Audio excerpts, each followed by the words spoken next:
That rotting eyesore is a community hazard and property value destroyer.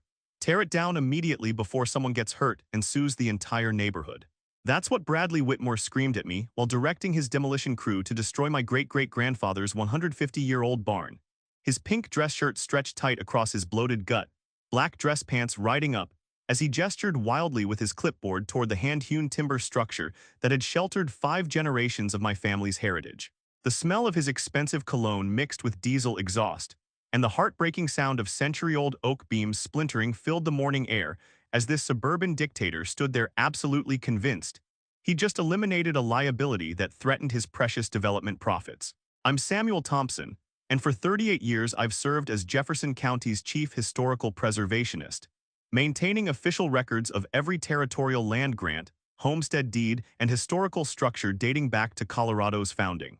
But standing there in my red and black checkered flannel shirt, watching this entitled developer desecrate the barn my ancestor Jeremiah Thompson built with his own hands in 1873, I felt the cold satisfaction of knowing exactly how this would end. What Bradley didn't know was that his entire 247-home Pine Ridge Estates development sat on land subject to an 1873 territorial deed, with a historical preservation clause that made every house he'd built legally invalid the moment he destroyed my federally protected barn. And in exactly 14 months, he'd be standing in federal court facing racketeering charges, systematic fraud convictions, and a civil judgment that would force him to demolish his entire development while paying $47 million in damages for destroying protected historical heritage. What would you do if some HOA tyrant demolished your family's 150-year-old legacy to protect his property values? Where are you watching from? Drop a comment and tell me your state, because this story will show you exactly how to destroy illegal development using historical preservation law and 4 decades of territorial records expertise. My name is Samuel Thompson, and 2 years ago I thought retiring to my family's original homestead would provide the perfect sanctuary after nearly 4 decades preserving Jefferson County's historical heritage. After spending my career documenting pioneer structures, maintaining territorial land records, and protecting Colorado's settlement history from commercial destruction, I was looking forward to quiet mornings in the barn my great-great-grandfather built, reading family journals while listening to wind whistle through timber joints that had weathered 150 Colorado winters without complaint. The Thompson homestead occupied 43 acres of pristine agricultural land just outside Boulder, surrounded by rolling hills that had supported cattle ranching, wheat farming, and the dreams of pioneers who traveled west seeking opportunity and freedom from eastern constraints. Jeremiah Thompson had claimed this land in 1873 under a special territorial homestead program for Union Army veterans, building the barn first to shelter livestock through harsh mountain winters, then constructing the farmhouse where he raised 8 children who would carry Thompson values across the American frontier. The barn itself represented a masterpiece of 19th-century craftsmanship, constructed entirely from hand-hewn oak beams joined with traditional mortise and tenon techniques that required no nails or modern fasteners. Jeremiah had cut every timber himself, shaped every joint with hand tools passed down from his Pennsylvania Dutch father, and raised the structure with help from neighboring homesteaders who understood that community cooperation meant survival on the Colorado frontier. The barn had weathered floods, blizzards, economic depressions, and 2 world wars, standing as testament to the skill and determination of men who built structures to last generations. For 150 years, the barn had sheltered Thompson livestock, stored grain harvests that fed growing Colorado communities, and served as the heart of farming operations that helped establish Boulder County's agricultural foundation. My great-grandfather had modernized it during the 1920s, adding electricity and concrete foundations while preserving the original timber frame structure that defined its historical character. My grandfather had maintained it through the Depression and World War II, when the barn stored equipment for victory gardens that helped feed the war effort while rationing affected civilian food supplies. When I inherited the property in 2019 after my father's passing, the barn came with a comprehensive archive of historical documentation that chronicled our family's stewardship and the land's significance in Colorado's territorial development. The original homestead deed, signed by Territorial Governor John Evans, granted Jeremiah Thompson not just surface rights but mineral rights, water rights, and what territorial law called heritage preservation protections that recognized the cultural significance of pioneer structures and agricultural operations established under federal homestead programs. My professional background in historical preservation had taught me the legal importance of these territorial-era protections, which modern developers often ignored because they didn't understand how territorial law superseded later zoning regulations. The original deed contained specific language prohibiting subdivision or commercial development that would interfere with the historical integrity of homestead structures and agricultural operations established under federal land grant programs. These protections had been reinforced by federal legislation during the 1960s and state historic preservation laws that made destroying pioneer structures without federal approval a criminal offense carrying significant penalties including property forfeiture and restoration requirements. Most importantly, the deed included what territorial lawyers called a reverter clause. If the historical character of the property was substantially altered without federal consent, ownership would automatically revert to the territorial government or its legal successors. For the first 18 months after moving back to the homestead, I spent weekends restoring the barn's exterior, replacing weathered boards while preserving original timber framing, and organizing family artifacts, tools, and documents that told the story of 150 years of Thompson's stewardship. The barn became a living museum where I hosted school groups, historical society meetings, and community events that celebrated our region's pioneer heritage and agricultural traditions that built Colorado's foundation. The trouble started when Whitmore Development Corporation purchased the adjacent 380 acres and announced plans for Pine Ridge Estates, an exclusive residential community featuring luxury homes designed to capture authentic pioneer atmosphere, while providing modern amenities for wealthy buyers seeking rural lifestyle without actual farming responsibilities. Bradley Whitmore, the company president and self-appointed community visionary, was a 58-year-old real estate speculator who'd made his fortune converting agricultural land into suburban subdivisions throughout Colorado's Front Range corridor. At 58, Bradley had the soft appearance of someone who'd spent decades behind a desk making money off other people's labor, while never understanding the actual work that created the wealth he manipulated for profit. His pink dress shirt and black dress pants became his daily uniform as he supervised construction crews, met with county officials, and promoted his vision of heritage-inspired luxury living that would attract California refugees seeking Colorado mountain lifestyle without Colorado mountain responsibilities or weather challenges. Bradley's marketing materials emphasized the development's connection to pioneer heritage, featuring photographs of my barn and farmhouse as examples of the authentic historical character that would make Pine Ridge Estates unique among Front Range developments competing for wealthy retirees. The irony was obvious to anyone who understood actual history.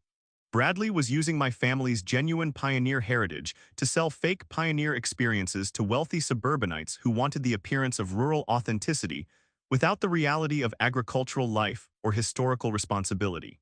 The relationship began souring when Bradley discovered that my property wasn't included in his development plans and couldn't be purchased through normal real estate transactions due to the territorial deed restrictions. During our first meeting, he'd offered what he called fair market value plus heritage premium for my 43 acres, explaining that my barn and farmhouse would become the development's heritage center, where residents could experience authentic pioneer atmosphere while enjoying modern conveniences and professional property management services.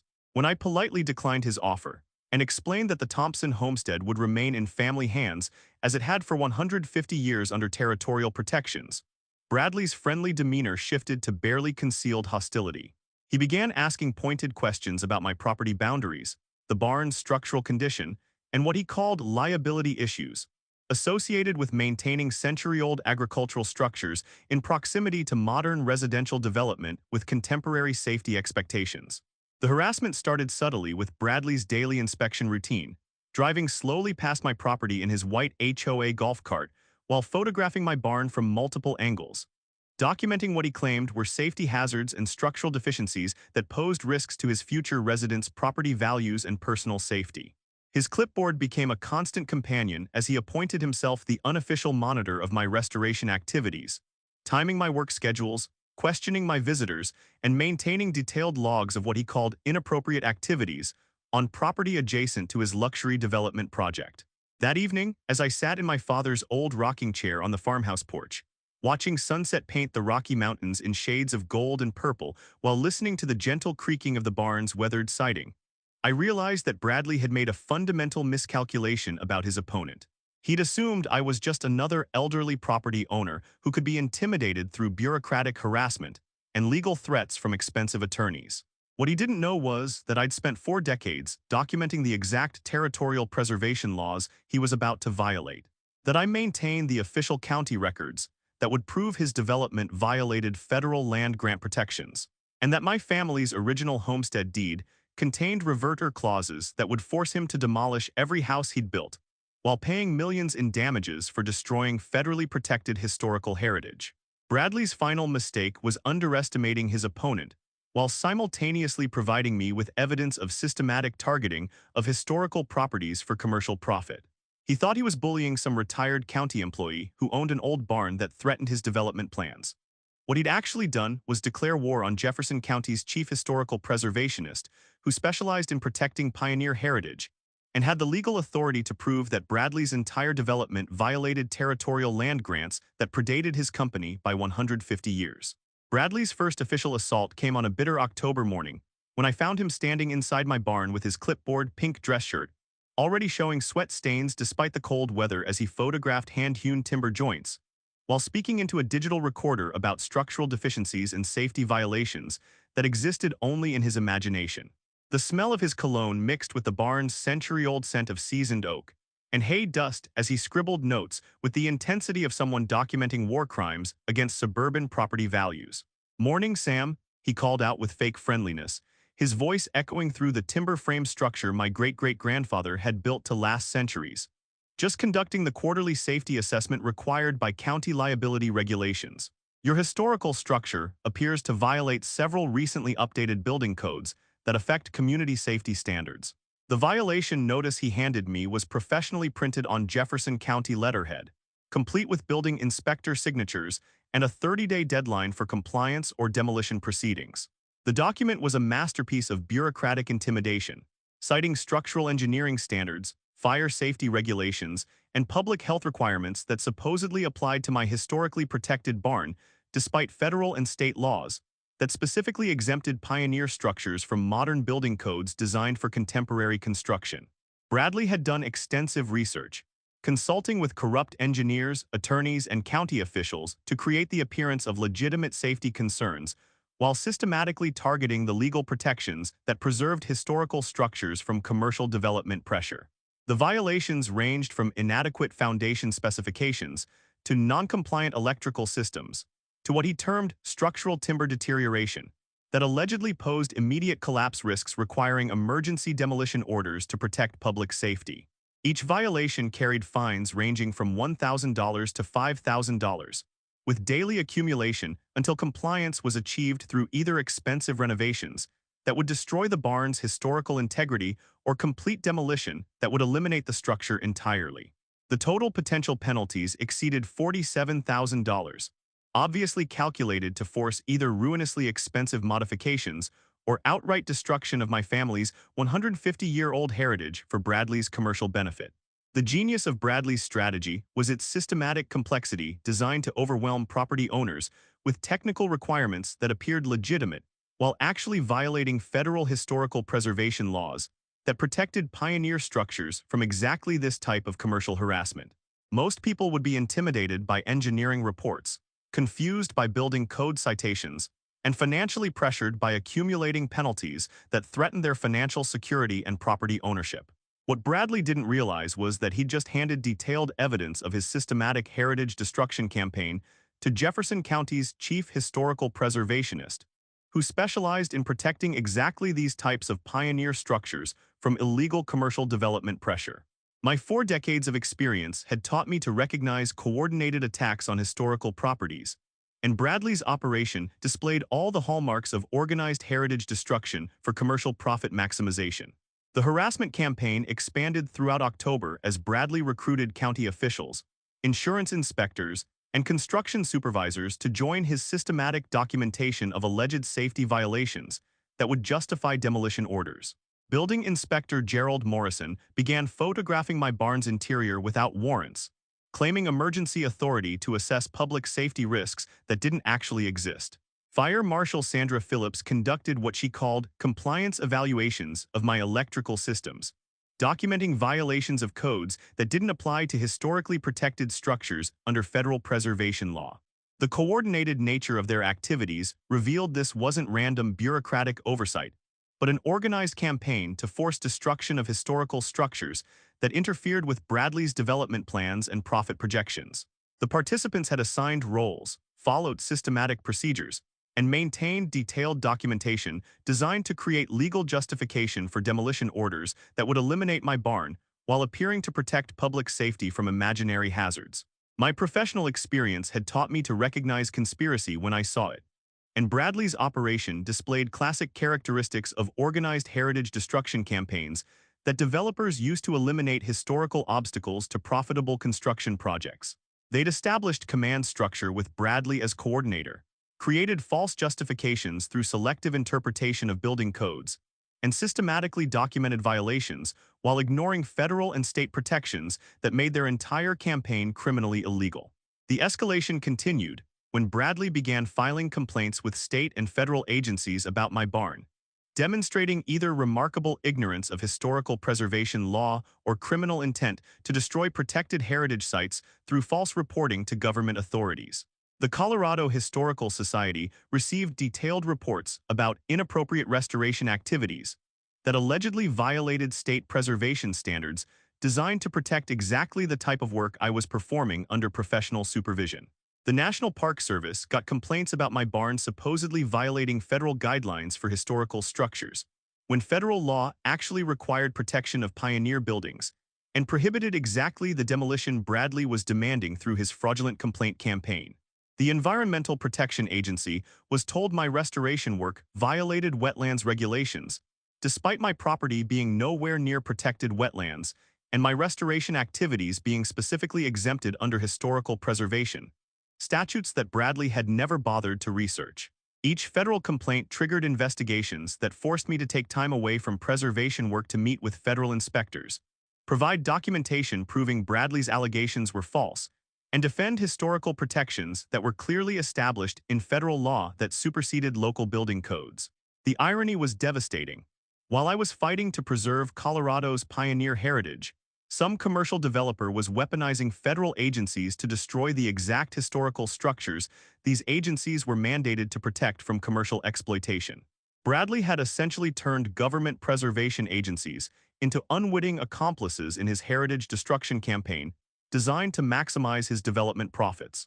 The psychological warfare intensified when Bradley began organizing community safety meetings to discuss what he called liability risks posed by historical structures adjacent to modern residential development where families had invested their life savings. These gatherings, held in Pine Ridge Estates Sales Center, featured PowerPoint presentations about property values, insurance concerns, and safety hazards allegedly caused by my non-compliant barn and restoration activities that threatened community welfare. Bradley positioned himself as the community protector, fighting to preserve their investment against a negligent neighbor who refused to maintain appropriate safety standards for structures adjacent to luxury homes where children played and families gathered. The meetings were carefully orchestrated propaganda sessions designed to build resident support for aggressive action against my historical property, while creating legal cover for his systematic harassment campaign that violated multiple federal laws. By framing my 150-year-old barn as a threat to their modern lifestyle investment, Bradley transformed ordinary homeowners into willing participants in his heritage destruction campaign that would ultimately destroy their own property values when the truth emerged.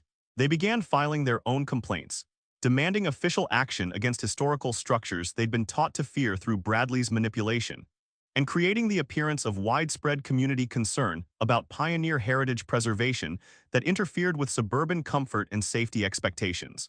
The financial pressure escalated when Bradley's development company began assessing what they called historical liability fees against my property, claiming these fees were authorized by county ordinances and insurance regulations designed to compensate the community for increased risks. These fees, totaling $12,400, were allegedly required to fund additional insurance coverage and safety measures necessitated by my barn's proximity to Pine Ridge Estates homes where families had invested their retirement savings. The assessments came with legal threats about property liens and forced sales if payment wasn't received within 30 days, essentially creating a protection racket that demanded payment for the right to maintain family heritage on my own property under federal protection. The breaking point came when Bradley filed a formal petition with Jefferson County claiming my barn constituted a public nuisance, requiring immediate demolition under emergency authority provisions that would bypass normal historical preservation procedures. His evidence included engineering reports alleging structural instability, fire department assessments claiming fire hazards, and insurance evaluations documenting liability risks that supposedly justified emergency demolition orders without federal review. The petition revealed Bradley's ultimate strategy. He'd been systematically building a legal case to force destruction of my barn through what appeared. The moment Bradley filed that fraudulent emergency demolition petition, he crossed the line from harassment into federal criminal territory, and my 4 decades of historical preservation experience kicked into full investigative mode that would systematically dismantle his entire criminal enterprise. I spent the following weekend in my home office, surrounded by territorial land grants, federal preservation statutes, and the comprehensive property records I'd maintained as county historical preservationist, building what prosecutors would later call the most thorough heritage destruction case in Colorado history. The smell of old documents and legal research filled the room as I methodically traced every aspect of Bradley's systematic campaign against protected historical structures. But my real weapon was something Bradley had never considered: the original 1873 territorial deed that contained specific language about what happened when someone destroyed the historical character of homestead properties established under federal land grant programs. What Bradley didn't know was that Samuel Thompson had written Jefferson County's historical preservation ordinances he was violating, including contributing to the Colorado Pioneer Heritage Protection Act that made exactly his type of heritage destruction a federal felony with mandatory minimum sentences. My investigation began with Bradley's emergency petition itself, and the document was a masterpiece of criminal fraud that would destroy him in federal court. He'd claimed my barn posed immediate structural collapse risks when my own engineering reports proved the timber frame was sound, cited safety codes that explicitly exempted historical structures under federal protection, and sworn under oath to facts that contradicted his own previous statements about the barn's condition and historical significance. But the real bombshell was what I discovered when I pulled the original territorial records that Bradley had never bothered to research. The 1873 homestead deed granted to Jeremiah Thompson contained specific language about mineral rights, water rights, and what territorial law called heritage preservation in perpetuity, protections that prohibited subdivision or development without explicit family consent and federal approval through the Department of Interior's Historical Preservation Division. But buried in the deed's technical language was a clause that would destroy Bradley's entire development empire. The deed specified that if the historical character and agricultural purpose of the homestead was substantially altered or destroyed, ownership of not just the Thompson property, but all adjacent lands within the original territorial survey boundaries would automatically revert to the territorial government or its legal successors. In this case, the federal government through the Bureau of Land Management. Bradley's entire Pine Ridge Estates development was built on land that had never been legally separated from the original Thompson homestead under territorial law. The subdivision approvals he'd obtained from corrupt county officials were invalid because they violated federal territorial protections that superseded local zoning authority, established 150 years after the original land grants were recorded.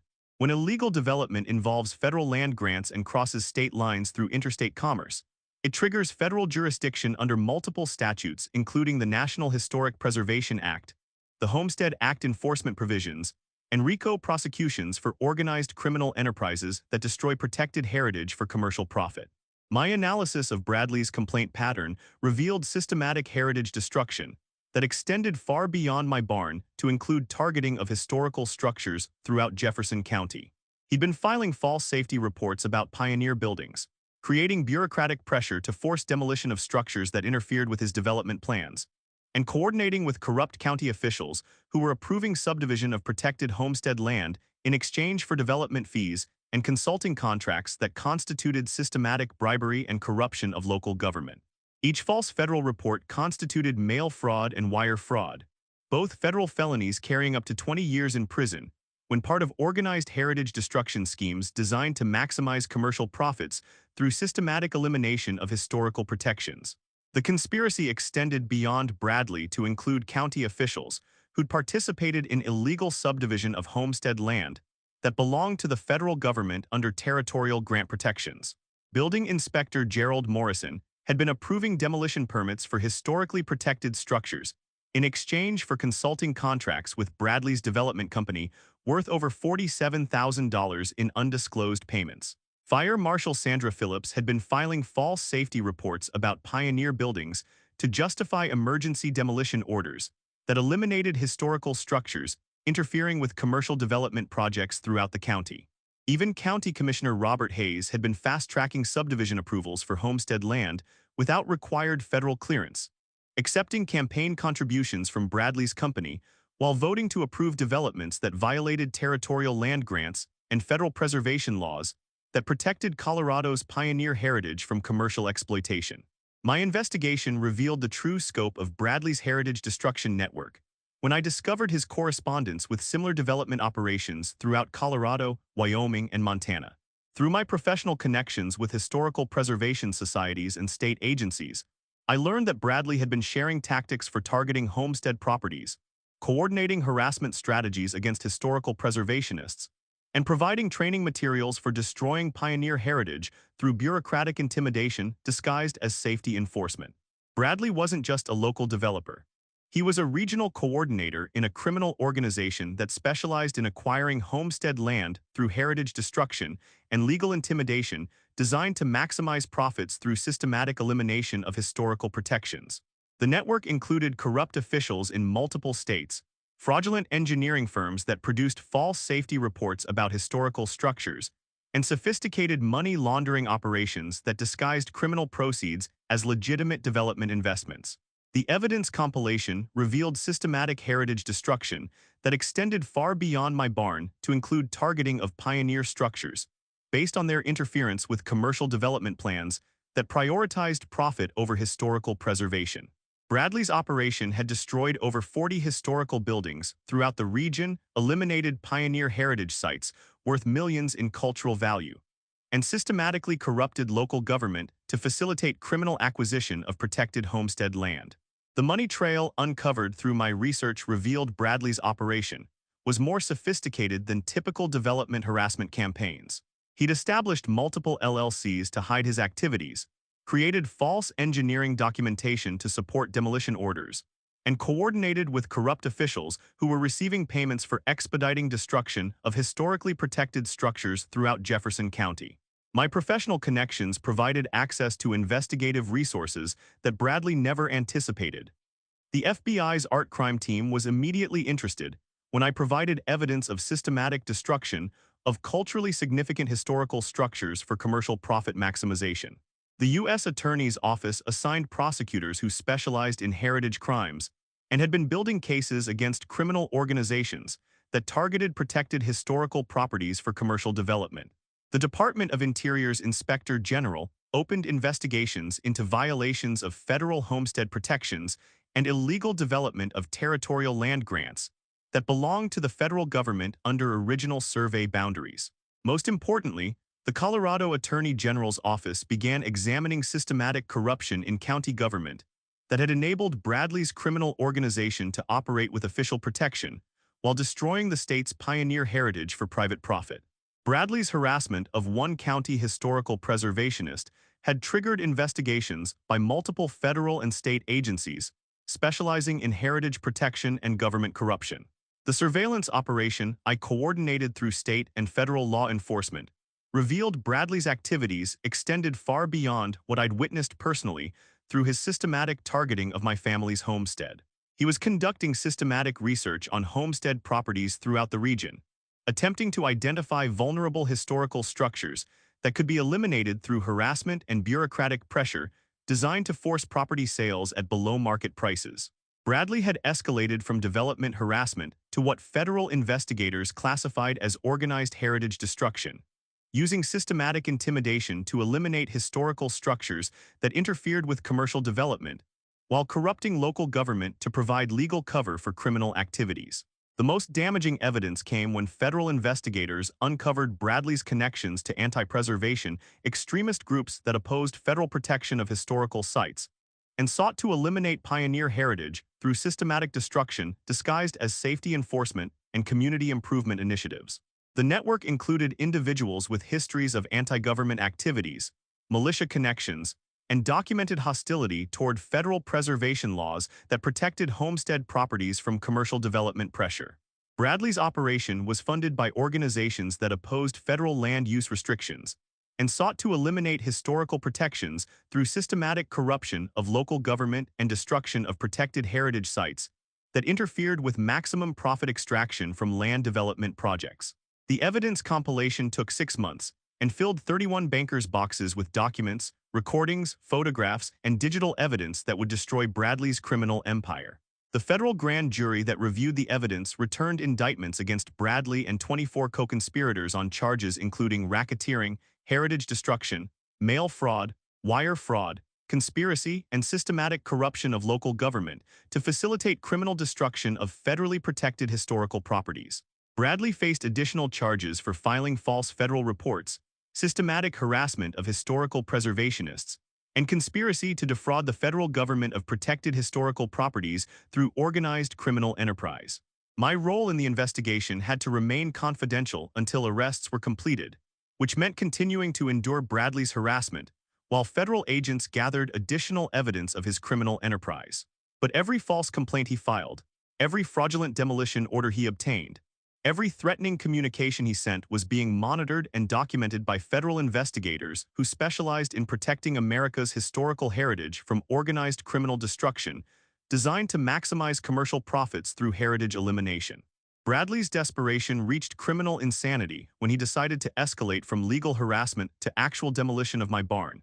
And the morning he made that fatal mistake, federal agents were already positioned to document every federal crime he committed against protected historical heritage. It was November 18th, a bitter cold Tuesday morning with frost covering the barn's weathered boards, when Bradley arrived with a demolition crew, 2 security guards, and what he claimed was a federal emergency demolition order authorizing immediate destruction of structurally dangerous historical buildings that posed imminent public safety risks to the surrounding community.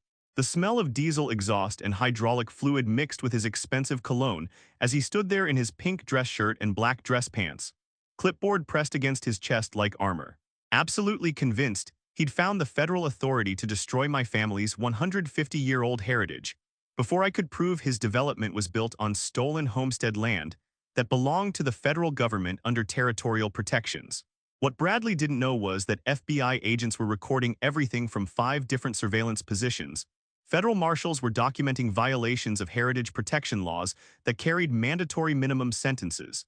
And I was wearing recording equipment that captured every word of his confession to multiple federal crimes against protected historical structures.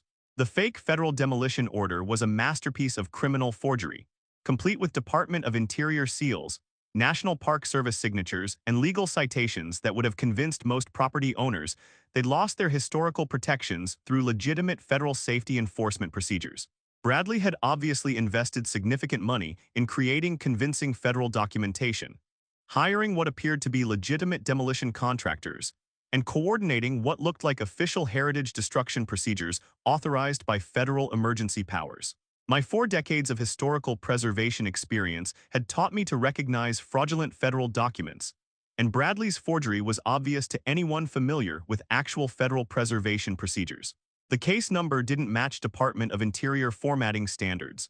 The signatures were clearly traced from publicly available documents, and the legal citations referenced heritage protection statutes that actually prohibited exactly the demolition Bradley was attempting to authorize through his fabricated federal order.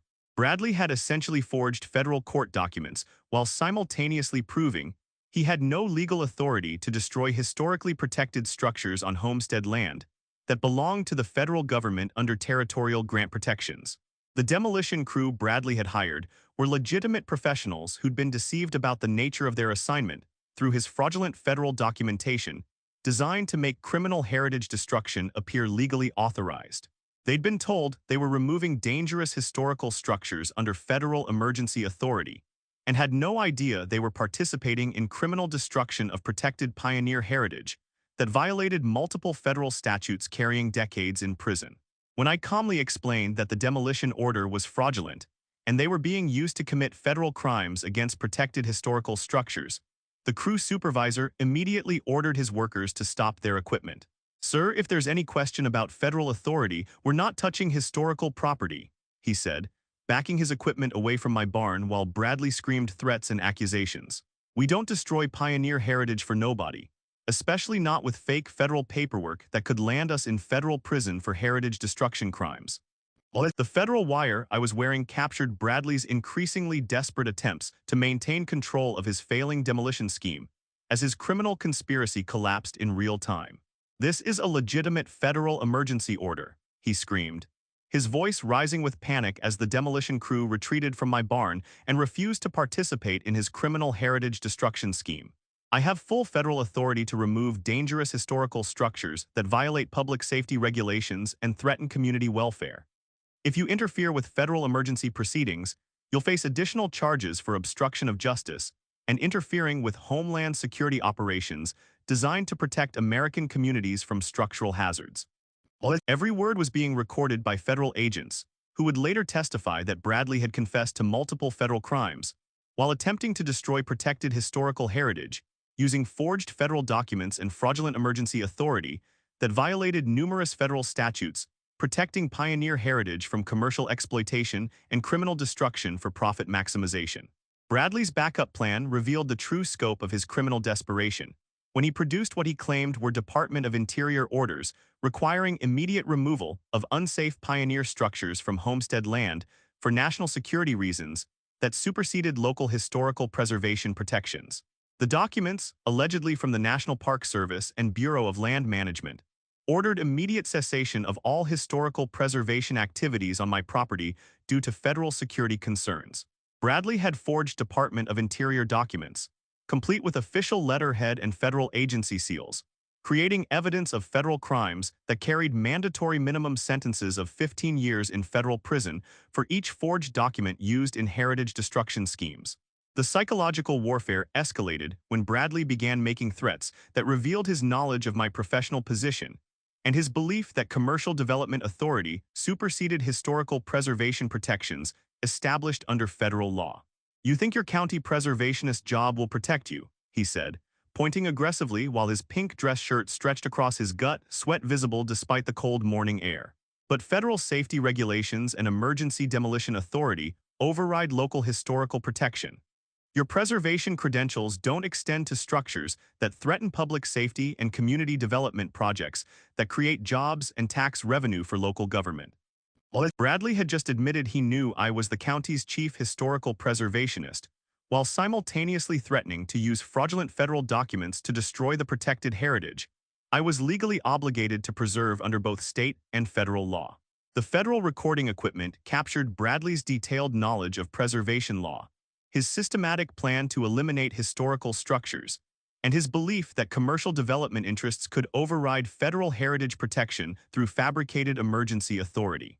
The climax came when Bradley ordered his remaining accomplice, Gerald Morrison, to begin physically dismantling my barn using sledgehammers and crowbars, despite the demolition crew's refusal to participate in criminal heritage destruction.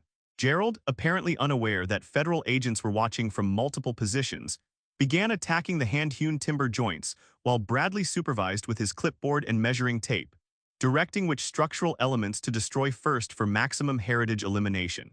The federal recording equipment captured Bradley's detailed instructions about which historical elements to eliminate first, where to dispose of the destroyed pioneer heritage, and how to document the demolition for his fraudulent federal records that would justify the systematic destruction of protected historical structures for commercial development profit maximization. Bradley was essentially directing the destruction of federally protected historical structures, while federal agents documented every aspect of his criminal enterprise and heritage destruction activities that violated multiple federal statutes protecting America's pioneer heritage from organized criminal destruction. The federal agents moved in when Bradley began personally attacking my barn with a sledgehammer, transforming his fraud scheme into actual destruction of federal historical property.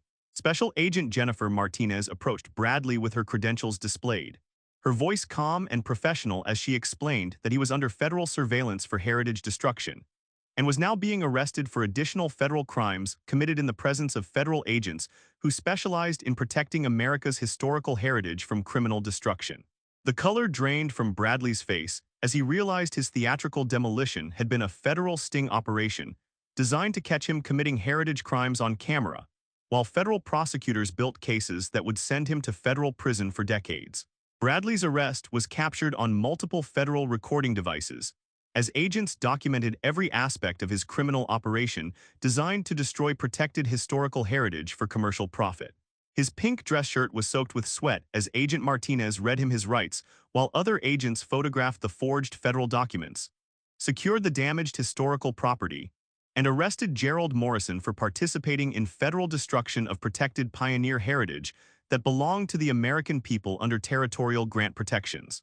The federal investigation expanded dramatically when agents discovered Bradley's storage facilities containing historical artifacts stolen from other homestead properties through identical fraud schemes designed to eliminate pioneer heritage that interfered with commercial development projects. Pioneer tools, historical documents, carved timber elements, and cultural artifacts from at least 18 other homestead properties were found in Bradley's warehouses, revealing that his harassment of me was part of a systematic criminal enterprise.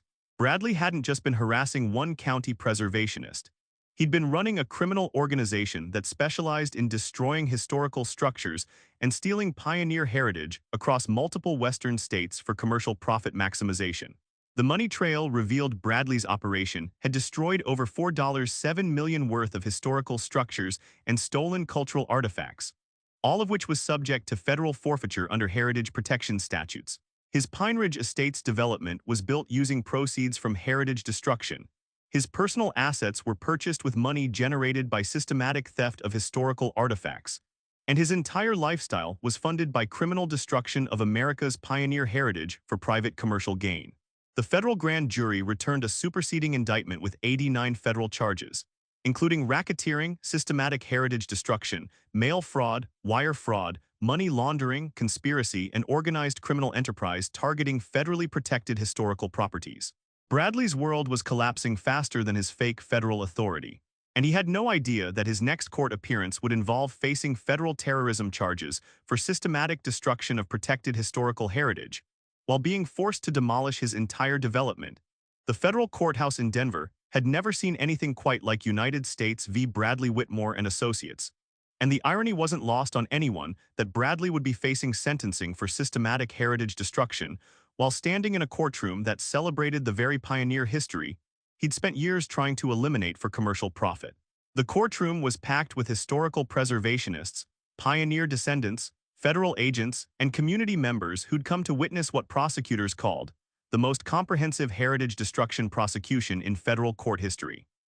Bradley sat at the defendant's table in his orange prison jumpsuit, his pink dress shirt and black dress pants replaced by federal detention clothing, looking like a deflated balloon as he faced the consequences of targeting the wrong county historical preservationist with his systematic campaign against protected pioneer heritage. I'd maintained my role as chief preservationist throughout the investigation, but federal sentencing guidelines and victim impact procedures required my testimony about the scope of his criminal activities and their impact on Colorado's historical heritage. Chief Judge Margaret Williams, herself a descendant of Colorado territorial settlers who understood the sacred nature of pioneer heritage, would be handling Bradley's sentencing with the kind of judicial precision that makes federal sentences educational experiences for heritage criminals. The smell of furniture polish and historical reverence filled the courtroom as Bradley's attorney, an overworked public defender named David Rodriguez, prepared to argue for mercy in a case where mercy would be both inappropriate and insulting to every pioneer family Bradley had victimized. The evidence presentation took 8 days and filled the court record with overwhelming documentation of Bradley's systematic heritage destruction criminal enterprise. Federal prosecutors presented 2,147 pieces of evidence, including the wire recordings of Bradley confessing to federal crimes while attempting to destroy my barn, photographs of his forged federal documents, financial records showing $4.7 million in stolen historical artifacts and destroyed pioneer heritage, and testimony from 67 families who'd lost historical structures to Bradley's systematic destruction campaigns. The scope of his criminal organization was staggering, involving corrupt officials in 7 states, fraudulent engineering firms, and a sophisticated network designed specifically to eliminate pioneer heritage that interfered with commercial development, while stealing cultural artifacts for private profit maximization.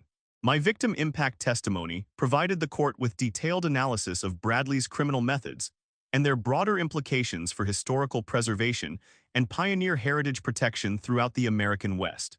Your Honor, I began, addressing Judge Williams while Bradley squirmed in his seat. The defendant didn't just attempt to destroy my family's 150-year-old barn through fraud and intimidation.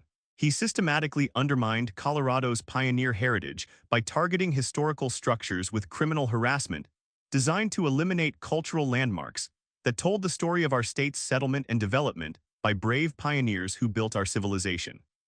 His actions represent cultural terrorism, specifically targeting America's pioneer history, and his criminal organization poses ongoing threats to historical preservation throughout the western United States.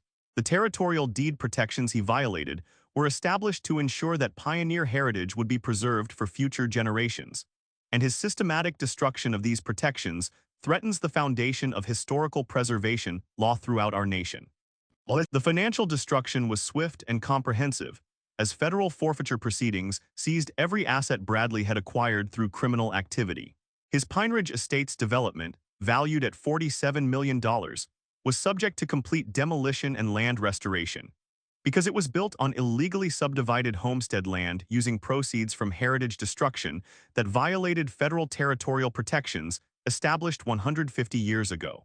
His personal mansion, luxury vehicles, investment accounts, and business interests were liquidated to fund historical restoration and restitution payments to the 67 families he'd victimized through systematic heritage destruction designed to maximize commercial profits through elimination of protected historical structures. Bradley's entire lifestyle, built on destroying America's pioneer heritage for commercial profit, was dismantled by federal agents who specialized in recovering assets from cultural terrorism operations. The most shocking revelation came when federal investigators presented evidence that Bradley's development was built on land that had never been legally separated from the original Thompson homestead under territorial law and federal land grant protections that superseded all subsequent zoning and development approvals. Every house in Pine Ridge Estates, every street, every utility connection was illegal construction on homestead land that belonged to my family under territorial protections signed by Territorial Governor John Evans in 1873.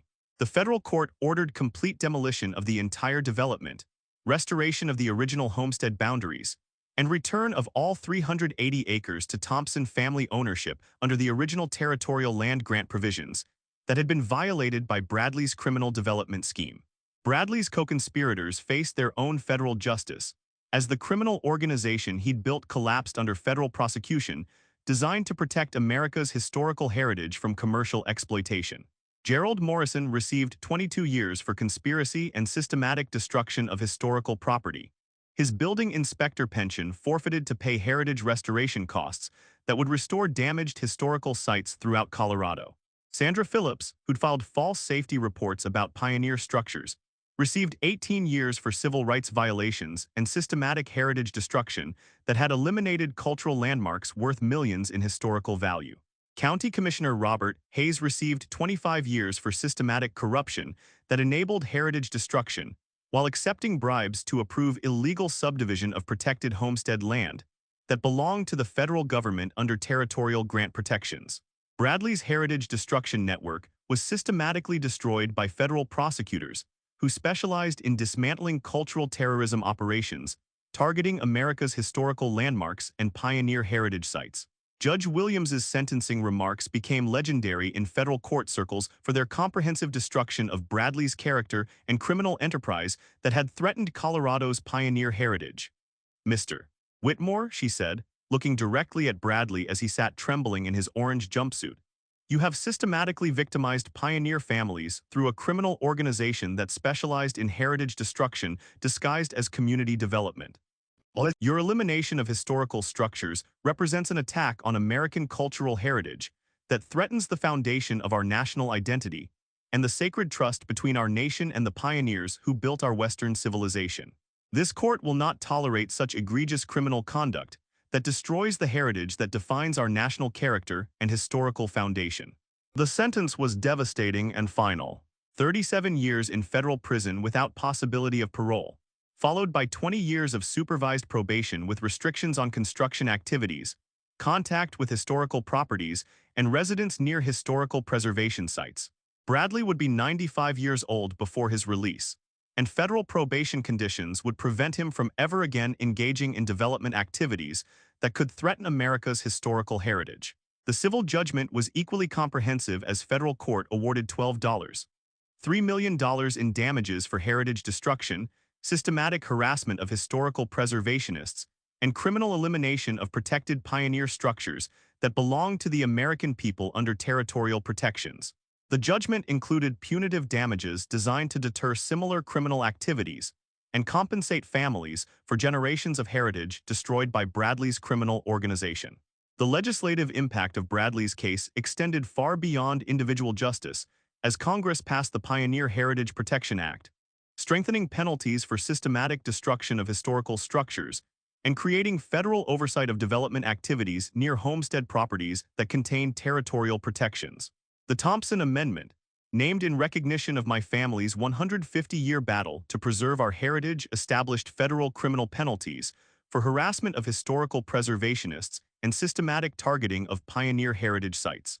My barn was completely restored using funds seized from Bradley's criminal enterprise, and I established the Jeremiah Thompson Pioneer Heritage Foundation to provide legal assistance to families facing systematic harassment from developers targeting historical properties for commercial exploitation.